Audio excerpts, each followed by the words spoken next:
After writing and publishing Hayom Yom, the Rebbe wrote a short introduction briefly outlining how the book came to be and what its purpose is. So we are going to read that introduction right now. Me'ein hakdama mechak admor zecher tzadikim ukdoshim levracha l'chai ha'elam haba nishmasa beginze mereimem ziyah lahitza rishayna b'shnas tavshin gimel. So the Rebbe wrote this by way of introduction for when Hayom Yom originally came out in Tavshin Gimel. And the Rebbe wrote, Tachnes kevetzeh matarasei gam shemai. Everything about this book, from the way it's structured and the purpose of this book, and even the title of this book, Hayom Yom, so all of it is muvu'ares b'michtav chak ma'idi v'chami admor shlita miyem chav kislei Tavshin Gimel. All of it is explained in a letter from the Friediker Rebbe from Chav Kislev Tavshin Gimel from Chav Kislev 1942. And in that letter, the Friediker Rebbe explains why this book is called Hayom Yom, what is the purpose and point of this book, and why this book is structured the way it is. And the Friediker Rebbe actually wrote that letter to the Rebbe, and in that letter, the Friediker Rebbe set the Rebbe the task of creating this book. He laid out his vision for Hayom Yom. And therefore, it comes out from the letter, and it's pretty clear from the letter what is the purpose of the book, why the book is structured the way it is, why it's called Hayom Yom. And this is the letter. And now the Rebbe quotes us the letter. The Friediker Rebbe wrote, and bear in mind, this is Chav Kislev Tavshin Gimel, one day after the holiday of Yutas Kislev. The Friediker Rebbe writes, Chag HaChagim Yutas Kislev Shu Rosh Hashanah L'Teretz HaChassidus Chabad. So he says, in honor of the incredible, amazing Yom Tiv of Yutas Kislev, which is referred to as the Chag HaChagim, the holiday of holidays, and it's referred to as Rosh Hashanah of Chassidus Chabad. And just those terms, that Yutas Kislev is referred to as Chag HaChagim, the holiday of holidays, and Yutas Kislev is referred to as Rosh Hashanah of Chassidus. So both those terms are taken from a very famous letter of the Rebbe Rashab, which the Rebbe Rashab wrote explaining to Chassidim and explaining to the world why Yutas Kislev is such a special day, why it's so significant. And that letter is actually printed right before the first entry in Hayom Yom, right before the entry of Yutas Kislev. So if you want to understand why Yutas Kislev is so special and why it's referred to as Chag HaChagim, the holiday of holidays, why it's referred to as Rosh Hashanah Chassidus, if you want to understand these terms better, you should go read and learn that letter. But in any event, the Friediker Rebbe said that in honor of this beautiful and incredible holiday of Yutas Kislev, Yoyel L'Sader Luach Hashanah, Maschel Yutas Kislev Zeh Ad Yutas Kislev Haba Aleinu L'Teva. He says, I want you to put together a year-long calendar, and the calendar should begin, the first entry should be yesterday, Yutas Kislev Tavshin Gimel, Yutas Kislev Tavshin Gimel, Yutas Kislev 1942, and it should go till Yutas Kislev Tavshin Dalet, till Yutas Kislev 1943. Now, obviously, it shouldn't just be a regular calendar just with dates, but there should be entries by every calendar, by every day on the calendar. And he says, specifically what I want in the calendar, specifically what I want in these entries is three things. So first of all, Aleph, I want you to include every single day, Shi'urei Limud B'chayk Yemei Hashav L'chol Nefesh. I want you to include every day Shi'urei Limud, study sessions, B'chayk Yemei, that are meant to be kept every single day, that are meant to be learned and kept day in, day out, every single day of your life. Because there's certain things we learn once a week, or we learn every other day, but there's certain study sessions we're meant to keep every single day, day in, day out, no matter what. And he says, so include these special study sessions that are meant to be kept day in, day out, Hashem L'chol Nefesh, and these special study sessions will have to be kept every single day, day in, day out, no matter what, also have to be kept by all people, by all Jews, by all Hasidim. No matter if you're smart or dumb, if you're rich or poor, if you're a man or you're a woman. And now he says, Chutz mizeh, d'chol chad v'chad l'fum shiurei delei. Now he says, obviously in general, we're all meant to learn as much Torah as possible. And some people physically have more time in their hands. Certain people are a lot smarter and are capable of a lot more. And therefore, everyone has to learn what they're personally capable of, and that's not the same for everyone. But besides for that, that aside, there are certain areas in Torah which everyone, every single person, every single day has to learn equally. Doesn't matter, again, if you're smart or dumb, or rich or poor, or man or woman. Every man, woman, and child has to do these things. And there are three things in particular. There are three subjects that every single Jew, every single day, has to make sure to study. And the first of them is, Aleph, Chumash and Pirush Rashi. Every single Jew, every single day, man, woman, and child, has to study that day's Chumash with Rashi. Now, what's interesting is that besides for every single day, the Rebbe reminding us to do that day's Chumash with Rashi, Additionally, there is an Hayom Yom entry, the entry of Yud Tes Tevis, where it says that the Alter Rebbe instituted that we're meant to do Chumash every day. That is the entry of Yud Tes Tevis, talking about this takana of the Alter Rebbe. Additionally, the entries of Beis and Gimel Cheshvan both talk about what the Alter Rebbe said, that we are meant to live with the times, we are meant to live with the daily Chumash that we are studying. But that is the first area in Torah that all Jews have to live with every single day. That day is Chumash. The second area in Torah that Jews have to live with every single day is a daily portion of Tehillim. He says, Beis, the second area in Torah that all Jews have to live with is Tehillim. Achar Tefillah Shachris, and ideally the best time in the day to do this, when it's ideally meant to be read, is right after the Shachris prayers. And the portion of Tehillim that every Jew has to live with every day is the portion of Tehillim, the way Tehillim is divided on a monthly cycle, because you're able to read the entire Tehillim in one sitting. You can read the whole Tehillim throughout the course of a week, and you could read the whole Tehillim over the course of a month. And he says this daily Tehillim that every Jew has to get in every single day is the way it's divided over a month. And he says, lastly, the third area in Torah that every Jew has to live with every single day is Gimel Shi'uri Limitanya Kafi Asher Chalaktiv Limei Shanazu. There's a daily Tanya portion that every single Jew must study and must live with every single day. And he says the Tanya has to be studied every day based on the cycle that I have revealed and created, says the Friediker Rebbe, this year for this project. Because for the project of Hayom Yom, the Friediker Rebbe actually revealed and released how the Tanya is meant to be learned on an annual cycle. And just because of that, the Friediker Rebbe would actually, whenever he referred to learning Tanya, he wouldn't call it learning the Shi'uri Tanya, he would refer to it as learning the Shi'uri Hayom Yom. But in any event, the way Tanya is divided on an annual cycle, so that day's Tanya, every Jew has to live with and learn that every single day. And that is the first thing that Hayom Yom is meant to include, that every day to tell Jews what they have to live with, what they have to learn that day. The three areas in Torah that every Jew has to live with that day. Beis, the second thing that Hayom Yom should include is Minhagi Chasidei Chabad. It should include universal Chabad customs that all Chabad Chasidim have to know, all Chabad Chasidim have to keep and incorporate into their life. And the Friediker Rebbe wrote that every Anah Shul, every Chabad Lubavitch Shul must keep the customs in Hayom Yom. Now additionally, we have two letters from the Rebbe. So first of all, the Rebbe wrote that anytime there's a discrepancy between the Alter Rebbe Shulchan Aruch and Hayom Yom, anytime in the Alter Rebbe Shulchan Aruch it says that our custom is to do so-and-so, and in Hayom Yom it says something else, we should follow Hayom Yom because Hayom Yom came later and Hayom Yom was the final last say.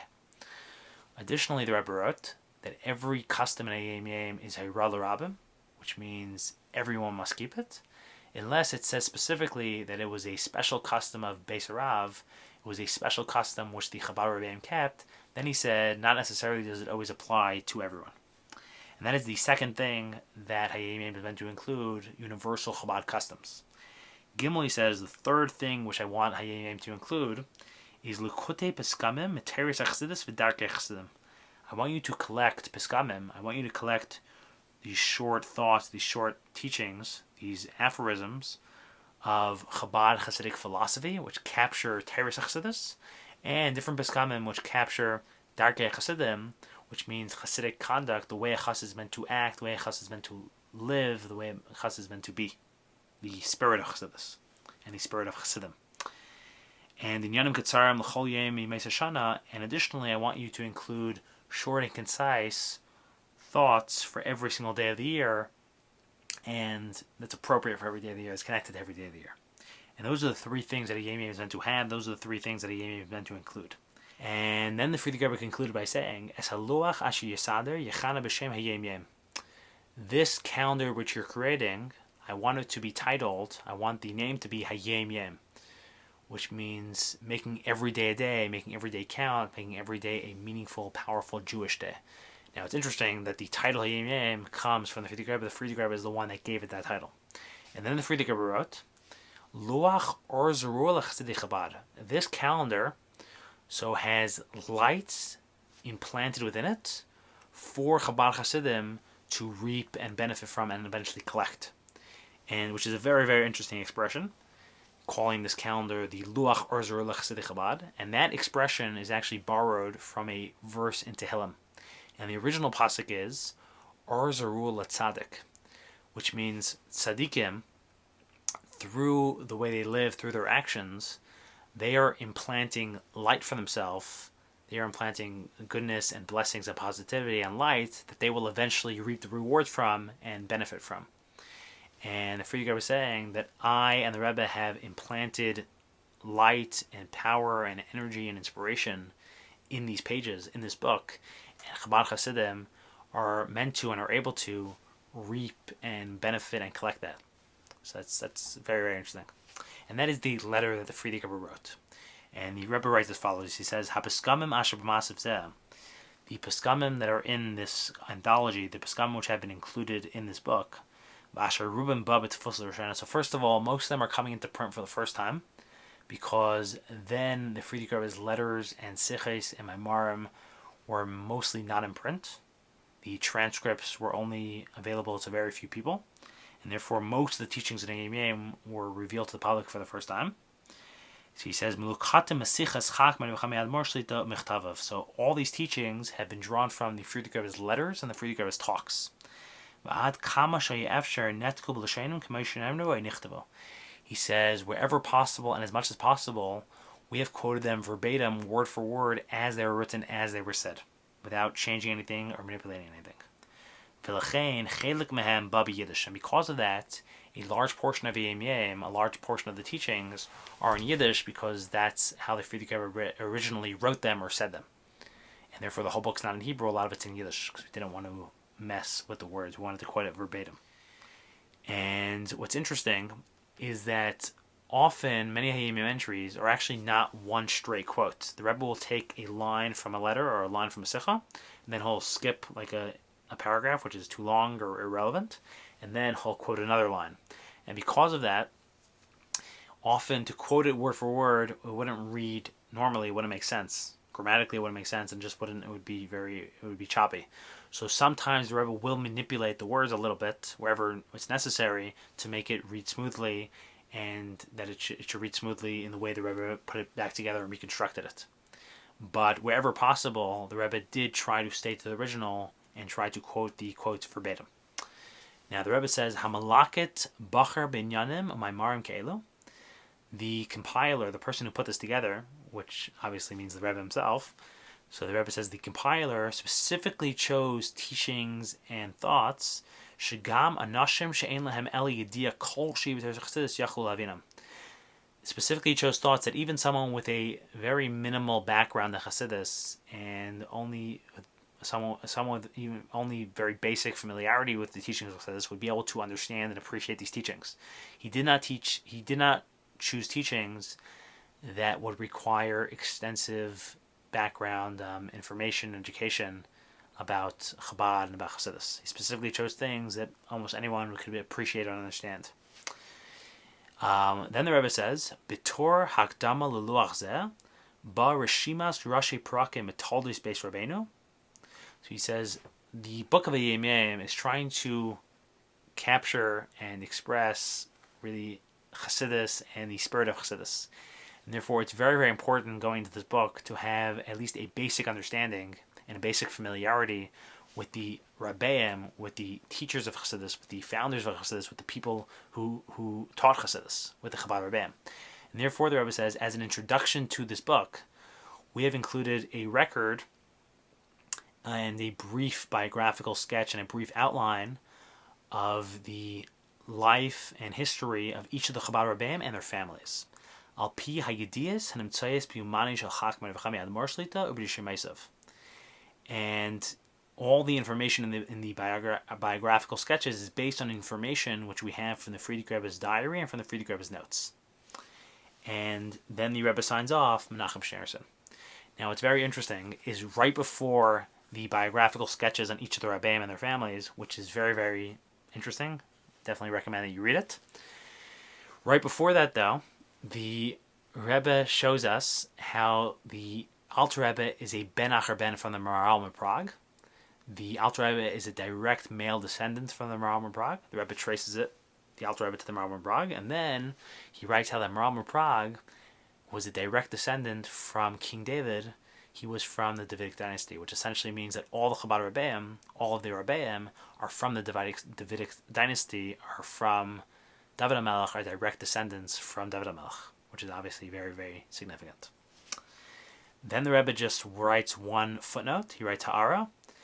A footnote for the reader is that B'chol makim shenichta v'luach Adoni Avi Me'ev Rabbi v'Adoni Avi Zikeni Me'ev Rabbi. Wherever in the calendar it says my father said or my grandfather said, so he says Hakavana la'aviv chakad marmar shab nishmas yedim l'ziknei chakad marmar rash nishmas yedim shal chakad marmar rash nishmas yedim. So he said the book of Hayom Yom is being written from the first person perspective, as if it's the Friediker Rebbe talking, and therefore wherever it says my father said, that means the Friediker Rebbe's father, the Rebbe Rashab, and wherever it says my grandfather said, it means the Friediker Rebbe's grandfather, the Rebbe Marash. Now he says b'chol makim shenichta beluach chak admar shlita hakavana l'chak admar meratz nishmas yedim. But wherever in the calendar, it's not so often, but wherever in the calendar it says the Lubavitcher Rebbe said, that means the Friediker Rebbe. That's who it's referring to. Now, almost the entire Hayom Yom is written in the first person, as if it's the Friediker Rebbe talking. Occasionally, I believe there's 5 entries: the entry of Yud Beis Tammuz, Yud Gimel Tammuz, the entry of Chaf Aleph Tevis, the entry of Chaf Adar Aleph, and the entry of Chaf Ches Adar Sheni. So those are the few exceptions where it's written from the third person, and it's like describing the Friediker Rebbe. And it says the Lubavitcher Rebbe did this, the Lubavitcher Rebbe said this, and that is over there. It will use this expression Chak Admar Shlita, which is referring to the Friediker Rebbe. And that is what the Rebbe wrote by way of introduction to Hayom Yom.